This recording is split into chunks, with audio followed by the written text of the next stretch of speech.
गाड़ी लग जाती है, कुछ कुछ कुछ कुछ कुछ आवाज ये हिल रहा है। ये बहुत अनसेफ गाड़ी में चल रहे हैं। स्कॉर्पियो क्लासिक डीजल ही आती है तो मच जाएगा उसके लिए। नमस्कार दोस्तों, मेरा नाम क्षितिज, आप देख रहे हो इंजन विद तेवीस। आज अपन एक सोलो पॉडकास्ट करने वाले हैं स्कॉर्पियो से रिलेटेड। आज हम चलाएंगे अपनी महिंद्रा स्कॉर्पियो को और आपको देंगे इसके 48,000 और 7 इयर्स का एक एक्सपीरियंस। तो करते हैं वीडियो को स्टार्ट, लेट्स बिगिन। गाड़ी को स्टार्ट करते हैं, देखते हैं एक बार में गाड़ी स्टार्ट होती है कि नहीं। लेकिन इसमें एक प्रॉब्लम मुझे आती है कभी कभार कि गाड़ी स्टार्ट नहीं होती है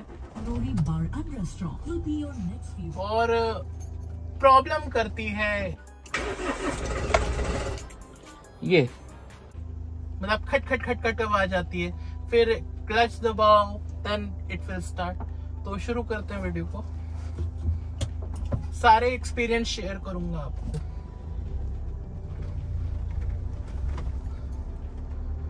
तो मैं इस समय बहुत ही कंजेशन वाले एरिया में चल रहा हूं, तो मैन्यूवर करना गाड़ी को काफी इजी है।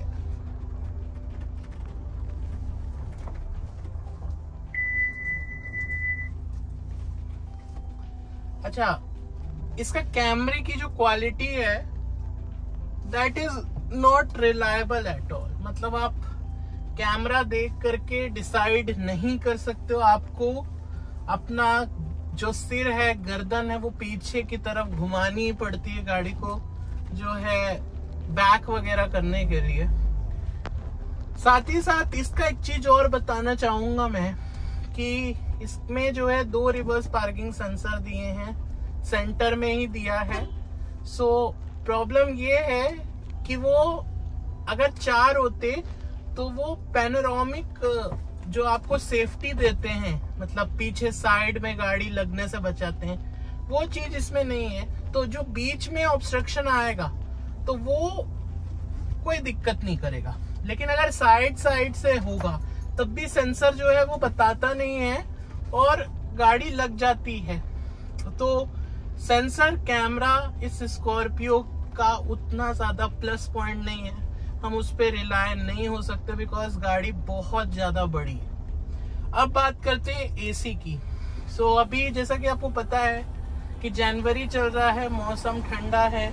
अभी जो इसमें टेम्परेचर बता रहा है वो 27 डिग्री बता रहा है, बट वैसे जो टेम्परेचर है वो और कम है। तो एसी का रिस्पॉन्स फुल गर्मी भी रहती है तब भी अच्छा है, बिकॉज इस गाड़ी में आपको पीछे भी एसी के वेंट्स मिलते हैं। तो ये एक बहुत बड़ी अच्छी चीज है कि बीच वाले जो पीछे बैठते हैं पैसेंजर, उनको भी प्रॉब्लम नहीं होती है। बाकी गाड़ी एकदम मक्खन है। आज तक 7 इयर्स में कोई भी रैटलिंग इशू नहीं आया। That is amazing thing, because मैंने कई स्कॉर्पियो में देखा कि रैटलिंग इशू आता है। और इसका जो पीछे वाला दरवाजा है ना, तो वो जो रहता है वो कुछ कुछ कुछ कुछ कुछ कुछ आवाज करता है। ये हिल रहा है अभी भी। तो उसके मैंने कई सॉल्यूशन ढूंढे। पहले तो उसके रबर को एडजस्ट किया मैंने। सेकंड चीज, डेंटिंग पेंटिंग वाले के पास ले जाके गाड़ी को दिया और उसने जो है हैमर वगैरह किया इसके हिंजेस पे। तब से वो वाला इश्यू भी खत्म हो गया। देन अब मैं ये समझ चुका हूँ कि गाड़ी में रैटलिंग नॉइज कोई भी नहीं आ रही, ना कहीं डैशबोर्ड से आवाज, ना स्टीयरिंग रैक से आवाज। हाँ, स्टीयरिंग रैक की बात बताता हूँ। स्टीयरिंग रैक में एक टाइम पे आवाज आती थी, वो चू चू चू चू वाली। तो इसके नीचे एक्सेलरेटर के पास में एक इसका पार्ट है, उसमें उसने ग्रीस किया। तब से जो है स्टीयरिंग काफी लाइट हो गई और आवाज भी बंद हो गई। तो ये जो है वो भी काफी एक इशू मेरा रिजॉल्व हो गया। मतलब कुल मिला के बात करूं तो ऐसी कोई भी मेजर दिक्कत गाड़ी में नहीं आ रही। एक बड़ी प्रॉब्लम है इस गाड़ी की, वो मैं आपको बता देता हूँ। इस पर्टिकुलर यूनिट पे जो मैंने देखा कि जब मैं गाड़ी को बंद करता हूँ, जैसे मैंने गाड़ी खड़ा किया, ओके, एंड इसको बंद कर दिया, अब मैं स्टार्ट करता हूँ सपोज गाड़ी, तो एक बार में हो जाती है। कभी कभार एक इशू आता है कि गाड़ी जो है स्टार्ट ही नहीं होती, जैसे मैंने वीडियो को स्टार्टिंग में कहा। और नेक्स्ट चीज की अगर बात करूं मैं, तो इसकी जो हैंडलिंग है वो खराब रोड में, बाकी बहुत ज्यादा खराब तो नहीं है, बट जब रोड बेकार होती है तो ये जो स्टीयरिंग है ना वो हिलने लगता है अपने आप, ऐसे मतलब। तो ये चीज मुझे इशू आता है। जैसे मैं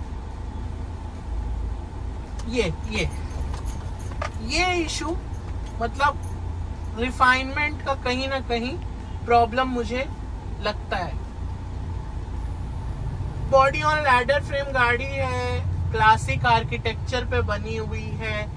जो पहले की टेक्नोलॉजी थी वो इतनी रिफाइंड नहीं थी महिंद्रा की, और ये जो है इसका 3rd या 4th फेसलिफ्ट था स्कॉर्पियो का।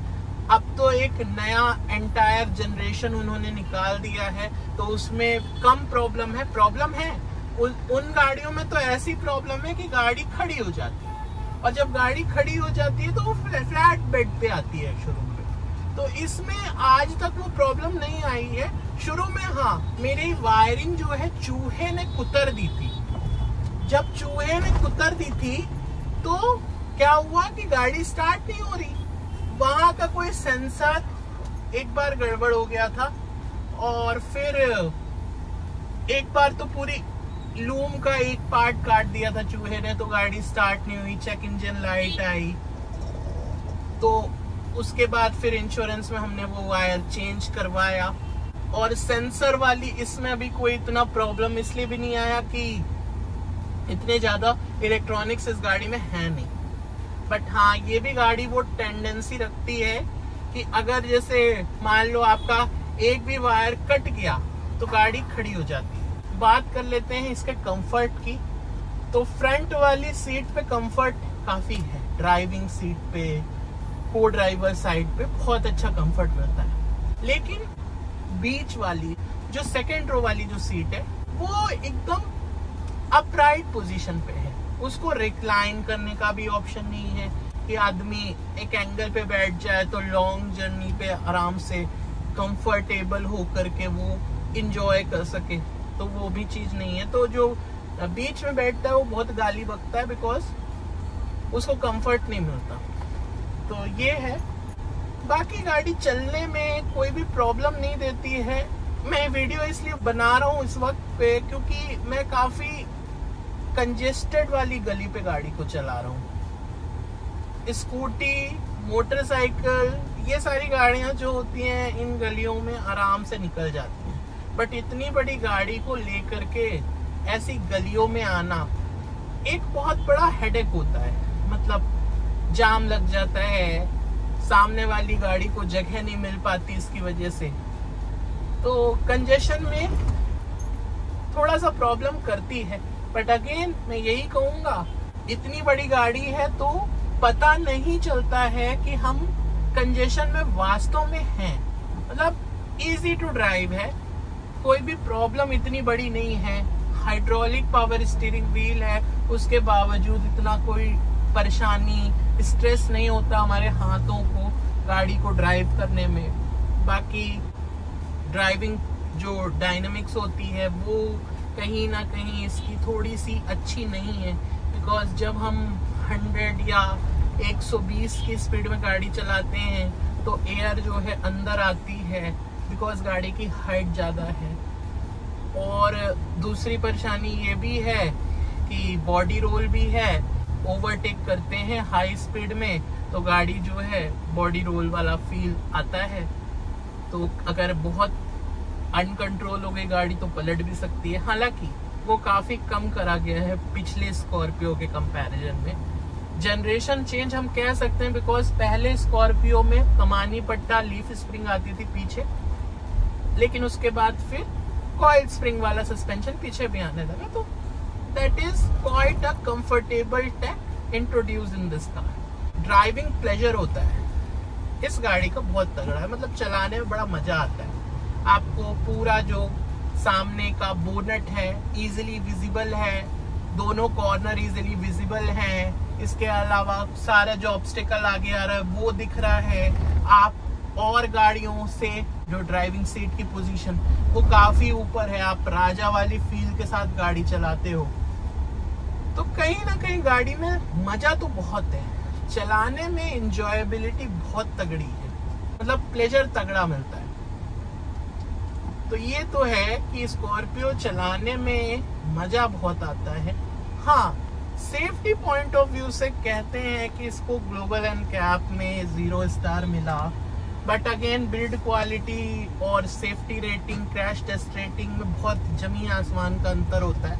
गाड़ी सॉलिड फील होती तो है, बट कहीं ना कहीं इसके जो अपना सेफ्टी रेटिंग है वो जब 0 अपन देखते हैं, बहुत अनसेफ गाड़ी में चल रहे हैं। बट अगेन ये ऊपर वाली की मर्जी है, जिस दिन जिसके साथ जो होना है वो उस दिन हो जाएगा। छोटा पैकेट बड़ा धमाका अपन इसको कह सकते हैं, बिकॉज काफी कम प्राइस में आती है और मजे ये बहुत लग्जरी गाड़ी वाली देती है। चलाने का जो फील होता है कहीं ना कहीं, मतलब अगर मैं कहूंगा तो ये कंट्रोवर्शियल हो जाएगा, BMW को चलाने का अपना मजा है और इसको चलाने का अपना मजा है। ये झूलती है, वो झूला झूलना, मसाज लेना एक अलग फील देता है। तो मेरा यही कहना है कि 2025 में आप कंसिडर कर सकते हो। नो डाउट इससे ज्यादा रिफाइंड प्रोडक्ट आ गया है। स्कॉर्पियो S11 जो क्लासिक आती है, ये तो 2018 का मॉडल है। और सस्पेंशन वगैरह देखा जाए ना तो काफी आपको कंफर्ट फील कराते हैं, ना ज्यादा स्टिफ है ना ज्यादा सॉफ्ट है। मतलब जो स्पीड ब्रेकर आते हैं उसमें आपको इतना ज्यादा झटका नहीं लगता है। इसमें जो टायर आते हैं वो ब्रिज स्टोन के आते हैं, और हमने जो चेंज भी करवाया है वो ब्रिज स्टोन का ड्यूलर ही करवाया है। 235/65 R17 जो इसकी प्रोफाइल है, करीब करीब जो पूरे टायर मैंने चेंज करवाए चारों, तो वो अराउंड मुझे 40-45 हजार के पड़े। बट हाँ, अनस्प्रंग मास को हमेशा जो गाड़ी की लाइफ के लिए अच्छा करके हमेशा रखना चाहिए। जो 6 गियर्स हैं इसमें, जो माइलेज अभी मुझे गाड़ी का मिल रहा है अगर मैं देखूं तो 18 का शो कर रहा है। 18 का शो करने का कारण क्या है कि ठंडक है। तो जो मेरा AC है वो इस वक्त 25 पे चल रहा है और मैं गाड़ी को लाइट फुट पे चला रहा हूँ। मतलब जो RPM है टैकोमीटर पे वो 2 से नीचे ही रख रहा हूँ, 100 की और 80 की स्पीड में भी बहुत लाइट फुट से चला रहा हूँ। तो इससे रिजल्ट ये हो रहा है कि मेरा जो माइलेज है मुझे मैक्सिमम मिल रहा है, टेम्परेचर की वजह से और लाइट फुट की वजह से। तो ये भी एक चीज है। बाकी इसका जो एक और प्लस पॉइंट लगता है, जो और किसी गाड़ी में मुझे नहीं दिखा, जो वॉइस मैसेजिंग सिस्टम है वो इसमें आता है। ऑटोमेटिक वाइपर, ऑटोमेटिक हेडलाइट इस वेरिएंट में था। Distance to empty, tyre pressure monitoring system, सारी चीजें इस वेरिएंट में था जो हमने 2018 में गाड़ी ली थी स्कॉर्पियो, जो ऑथेंटिक S11 थी। अब तो क्लासिक S11 है, उसकी बात मैं नहीं कर रहा हूँ, इसमें है। अब जैसे मैंने सीट बेल्ट सपोज खोल दिया, Do wear your seat belts for a safe drive. तो ये आवाज आ गई।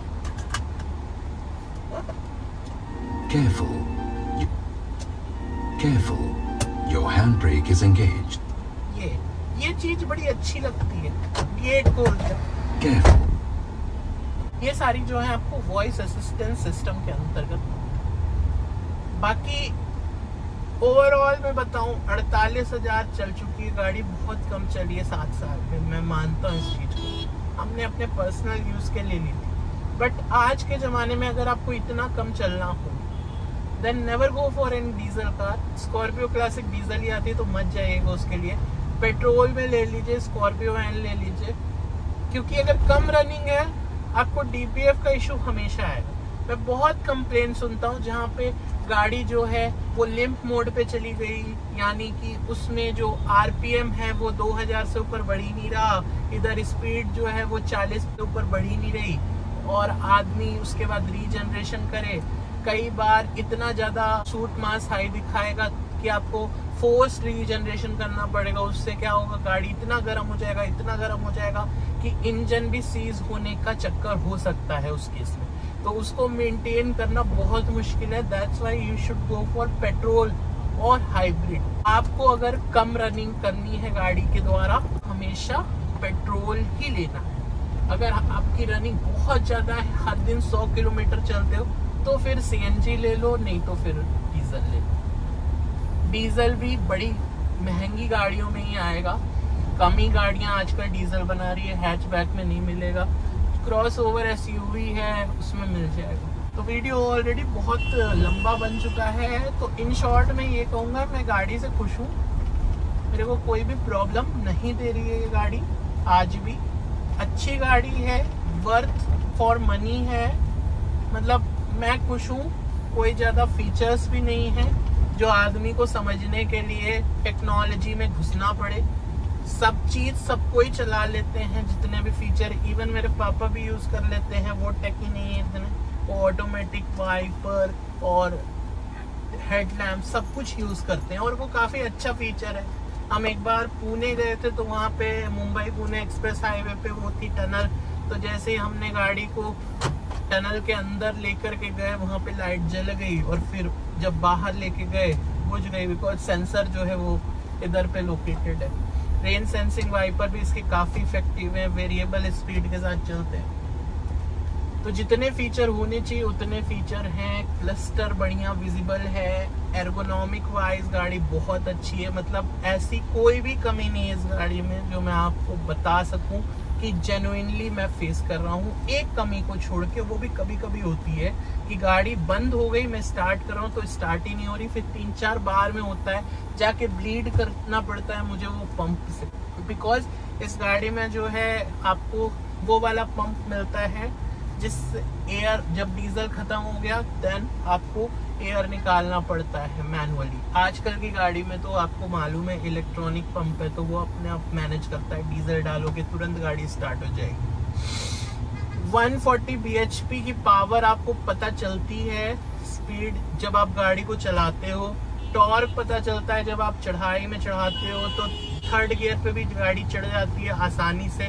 काफ़ी टॉर्की इंजन है, तो पैसा वसूल गाड़ी है, और top of the line variant लिया तो सारे फीचर अच्छे मिल जाते हैं। 1 touch auto up down feature इसमें मिल जाता है, जो मिरर है ORVM वो भी एडजस्ट कर सकते हैं, फोल्ड नहीं होता। एक्सपीरियंस ओवरऑल काफ़ी अच्छा है गाड़ी का, मतलब आप चलाते हो तो लगता ही नहीं बहुत बड़ी गाड़ी है। आप इसको एज अ छोटी हैचबैक या सेडान की तरह भी चला सकते हो। इसके अलावा ओवरटेकिंग में कोई भी प्रॉब्लम नहीं है, आप क्विकली ओवरटेक कर सकते हो। टर्बो लैग बिल्कुल महसूस नहीं होता है। मैं रिकमेंड करता हूँ, अगर आपको सेकेंड हैंड में जाना है, you can go for this car, it's amazing. Overall experience was amazing. मुझे कोई महिंद्रा स्पॉन्सर तो कर नहीं रहा। सेफ्टी का एक सबसे महत्वपूर्ण हिस्सा होता है ब्रेक। इसकी जो ब्रेकिंग परफॉर्मेंस है वो बहुत ही तगड़ी है, मतलब ऐसा लगता ही नहीं कि आगे डिस्क ब्रेक है और पीछे ड्रम ब्रेक्स है। ब्रेक बाइट शानदार है, बिल्कुल वैसा ही परफॉर्म करती है गाड़ी जैसे ऑल 4 डिस्क ब्रेक्स वाली करती है। यानी कि अगर मैं आपसे कहूँ कि अभी वाली जो स्कॉर्पियो है ना, और इसकी जो ब्रेकिंग परफॉर्मेंस है, दोनों में बिल्कुल डिफरेंस मुझे नहीं लगा जब मैंने चलाया। ब्रेक बाइट वैसी ही मिलती है। हाँ, थोड़ा सा मुझे मालूम है कि एसी की आवाज़ आ गई होगी, थोड़ी सी इसका जो एसी का फैन जो है काफ़ी नॉइजी है ड्यूरिंग जब वो ब्लो करता है, तो थोड़ा सा नॉइजी है। और मैं बिना माइक के वीडियो बना रहा हूँ तो आप इसकी आवाज़ सुन सकते हो, ज़्यादा नहीं आती है कैबिन में। कैबिन क्वाइट तो नहीं है, साइलेंट तो नहीं है, बट हाँ इतना भी नहीं है कि बहुत आवाज़ आ रही हो।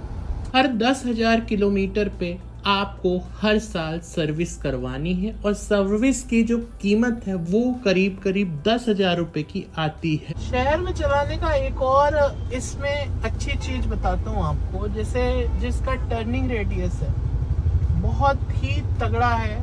मतलब अगर जैसे मैनूवर करना है सिटी में भी, कंजेस्टेड एरिया में भी, तो बुलेरो वगैरह जब हम यू टर्न लेते हैं तो एक बार पीछे बैक करना पड़ता है। तो मैं आपको दिखाता हूँ, इसकी एक ये चीज बड़ी अच्छी लगी मुझे, बड़ा एक डिफरेंस लगा मुझे बुलेरो से इस गाड़ी में। पहले मेरे पास बुलेरो हुई करती थी, तो जैसे यहाँ है ना,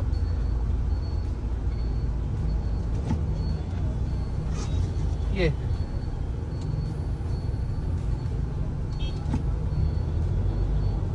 फुल काट दिया मैंने,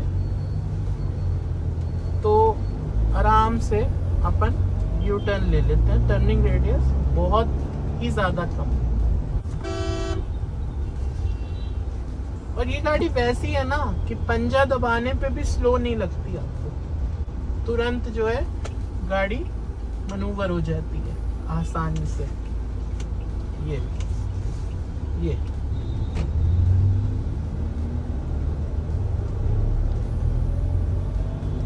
हाँ, आफ्टर मार्केट एक्सेसरी मैंने एक भी नहीं लगवाई आज तक।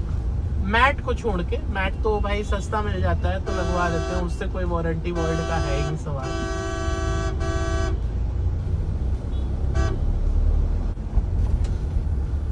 कुछ भी नहीं पता चलते हैं, गड्ढों को, स्पीड ब्रेकर को, ये गाड़ी तैर के पार कर लेती है ना। बोला ना, अगर आपको ऐसे वीडियो और चाहिए, सर्विस एक्सपीरियंस चाहिए, महिंद्रा यहाँ कैसे भोपाल में काम कर रहा है, तो कमेंट सेक्शन में बताना, मैं आपको आइडिया दे दूंगा। वैसे अभी तक जितनी सर्विस मैंने करवाई है, सुनवाई है ग्राहकों की, क्योंकि मेरा जो बम्पर था आगे का वो टूट गया था तो मैंने बदलवाया, तो उन्होंने क्या गलती करी कि पूरा ही वाइट कर दिया, जबकि स्कॉर्पियो S11 में बीच वाली पट्टी जो है वो अनपेंटेड रहती। देन मैंने खूब बताया उनको कि ऐसी चीज नहीं करनी थी आपको, तो उन्होंने सुना। उन्होंने मुझे नेक्स्ट डे ही गाड़ी जो है रिपेयर करके अच्छे से दे दी। उन्होंने सुना, लिटरली सुना। तो सर्विस महिंद्रा में, सौम्या में उतनी बेकार नहीं है। हाँ, कई बार एक गलती उन्होंने करी थी, जो ऑयल चैम्बर का नट होता है ना, उन्होंने क्या किया कि उसकी जो थ्रेड्स होते हैं वो खराब कर दिए थे एक बार। उसके बाद फिर उन्होंने नाम लगा दिया, मेरी गलती उसमें। तो लेकिन फिर मैंने खूब बताया उनको कि भाई ऐसा नहीं होता, आपने किया है, आपकी मैकेनिक की गलती। उन्होंने एडमिट करी और फिर खुद ही उसको रिपेयर करके हमको गाड़ी दी थी, ऑयल चैम्बर के नट को, जो मेरी बुलेरो नहीं है उसमें।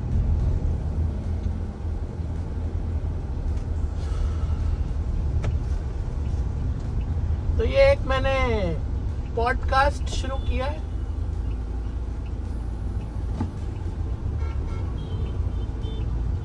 पॉडकास्ट के बहुत अलग अलग फॉर्म हो सकते हैं। ये मेरा फॉर्म है सोलो पॉडकास्ट का, जहाँ पे मैं अकेले गाड़ी में बैठ के आपसे बकर कर रहा हूँ।